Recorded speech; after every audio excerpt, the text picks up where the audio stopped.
They walked in, said one line, and the studio cracked up. Lenny and Squiggy weren't just side characters. They were chaos wrapped in leather jackets, stealing every scene they touched. But behind the laughter was a story no one told. How did two unknown comics crash their way onto Laverne and Shirley? And why did Cindy Williams and Penny Marshall keep silent about what really happened on that set for so long? The truth involves house party auditions, last-minute rewrites, and behind-the-scenes moments too wild for television. This is the untold story of the duo who changed sitcom history forever. Origins in a living room. Before the cameras, before the catchphrases, before that unforgettable hello that shook the studio walls, Lenny and Squiggy were just two guys cracking jokes at a house party. Cindy Williams and Penny Marshall still laughed years later when they remembered that night. The whole thing started in Penny's living room. It wasn't an audition, not even close. It was a casual evening, friends dropping by for drinks. The kind of night Penny and her then-husband Rob Reiner were known for. They always had people over, actors, writers, comedians. And on that night, two guests stood out, David Lander and Michael McKean. Penny already knew them from The Credibility Gap, a sketch comedy and musical satire group that had built a cult following in the 70s. Their timing, wit, and knack for sharp improv made them the kind of performers you remembered instantly. But that night, something unexpected happened. As the group chatted and laughed, David and Michael suddenly shifted gears. They became Lenny and Squiggy right there in the living room. They didn't need encouragement, Penny later said, grinning at the memory. They just went into it. 1 second they were themselves. Next, they were two bizarre, lovable goofs with exaggerated accents, nervous tics, and a chemistry that was impossible to fake. Everyone in the room broke down laughing. The transformation was seamless, spontaneous, and totally unforgettable. Cindy recalled that the characters had an energy that filled the space. They had this rhythm, she said. They'd bounce off each other like they'd been doing it forever. It wasn't just funny, it was electric. Penny saw it too. She didn't need a script to know it worked. What she saw that night was pure comedic instinct. The way they moved, the way they interrupted each other, the way one pause could make an audience erupt. The timing couldn't have been better. Laverne and Shirley was just getting its voice. A lively sitcom about two best friends of the same social class struggling to live independently. The show relied on Penny and Cindy's chemistry, but Gary Marshall, Penny's brother and the producer, sought something more. The characters who could barge in, stir, and leave the viewers breathless. Thus, Penny proposed, "You have to check these two men out." The following day, David and Michael found themselves being called to the set. No proper tryouts, no tedious screening. Only a possibility to reveal what they were capable of. And when they entered that soundstage, it was a case of déjà vu. They did not merely act, they dominated the space, just like they had in Penny's living room. Everyone was laughing without a pause. They were bizarre, exaggerated, yet utterly authentic in their madness. It was like catching lightning in a bottle, Cindy remarked. They always came, got their laughs, and left. That was the case every time. The living room act, which was an improvised one at first, became a legend in TV history. However, it was not mere chance. It was the combination of instinct and opportunity. Penny had a long list of artists who made her laugh, but very few had the power to bring the whole audience down in the blink of an eye. The same was true with David and Michael. They had the same wonderful and rare gift.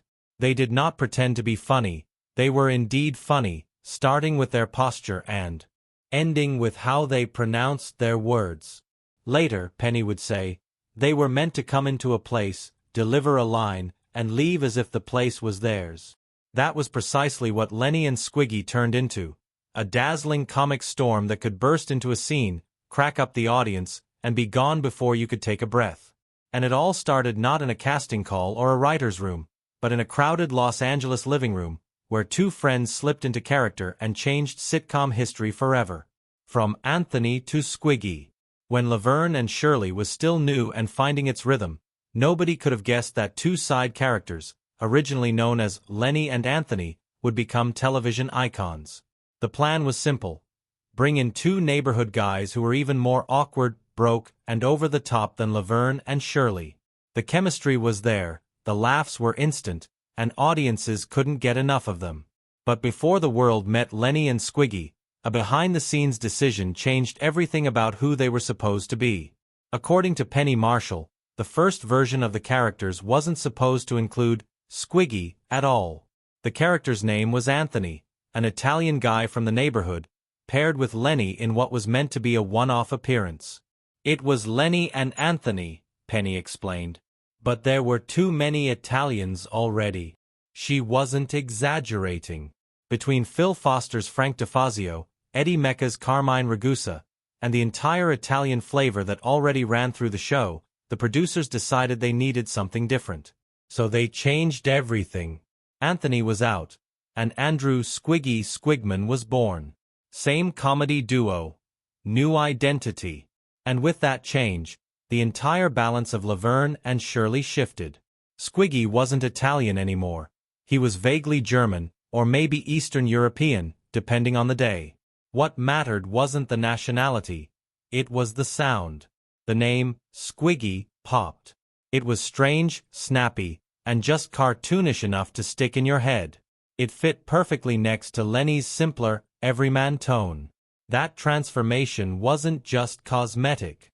The rewrite freed the duo to be bigger, broader, and far more unpredictable. Their weirdness wasn't tied to ethnicity or location. It was just who they were. They became the living embodiment of lovable chaos. And the audience could feel it. Penny recalled that the name change was only the start. Once they became Lenny and Squiggy, everything clicked. The accents, the posture, the strange speech rhythms. All of it just worked. They had their own world, she said. They'd come in, talk nonsense, make everyone laugh, and leave like they had somewhere else to destroy. Obviously, Lenny was also affected by the creative shuffle. Lenny Kosnowski was his full name, and it was meant to sound comical even before he spoke a single word. Penny Marshall made a joke once that Kosnowski meant, "Help, there's a hog in my kitchen," a line that wonderfully characterized the ridiculous and lovable aura that the pair had all the time around them. Their very names were fashioned for laughter. A long, heavy syllable coupled with a short, sharp joke. Cindy Williams considered the change a blessing. Then they were Lenny and Squiggy. It just made sense, she declared. The moment they entered the set, the audience had already realized they were going to face trouble. The names just made you laugh before the characters even had the chance to utter a word. The same in the background, the shift offered writers more liberty as well. The characters could now hover between the different stories.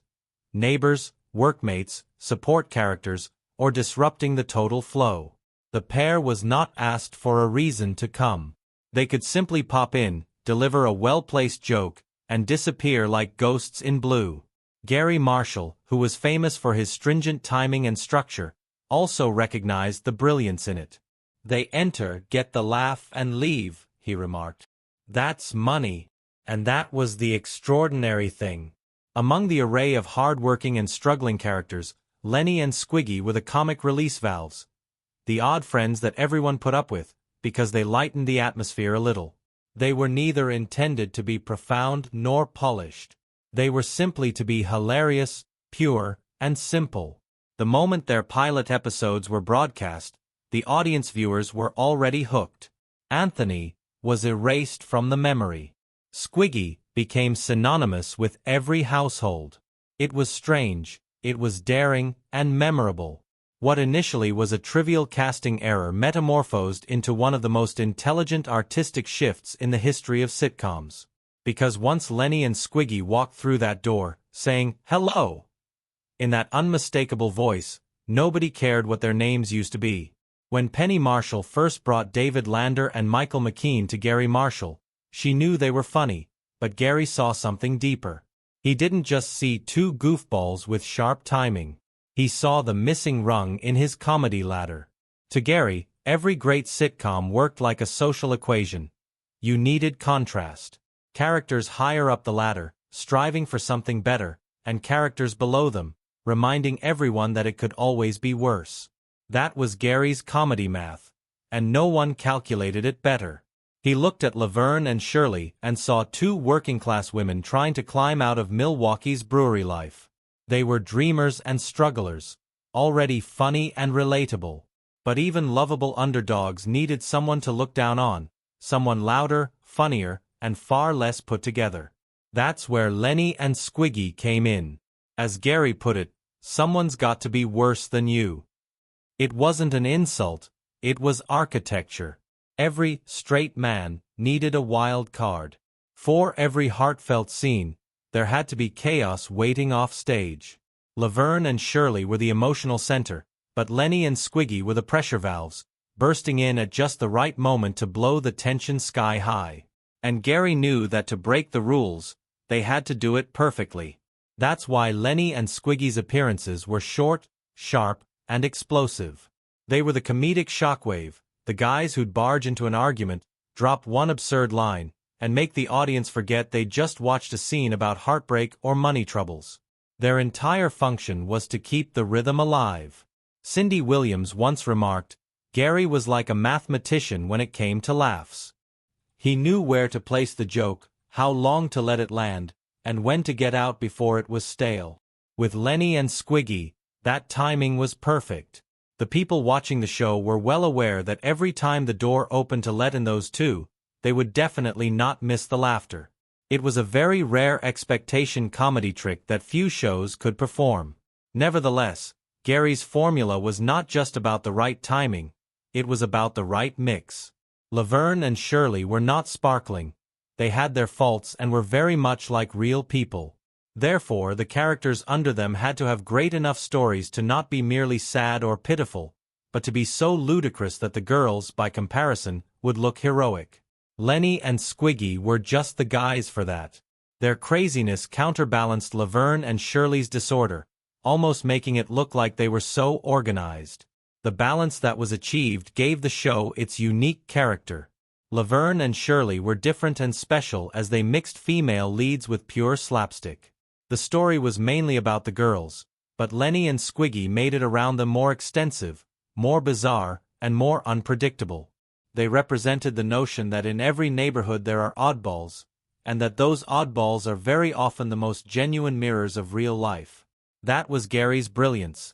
The latter worked only if every rung was significant.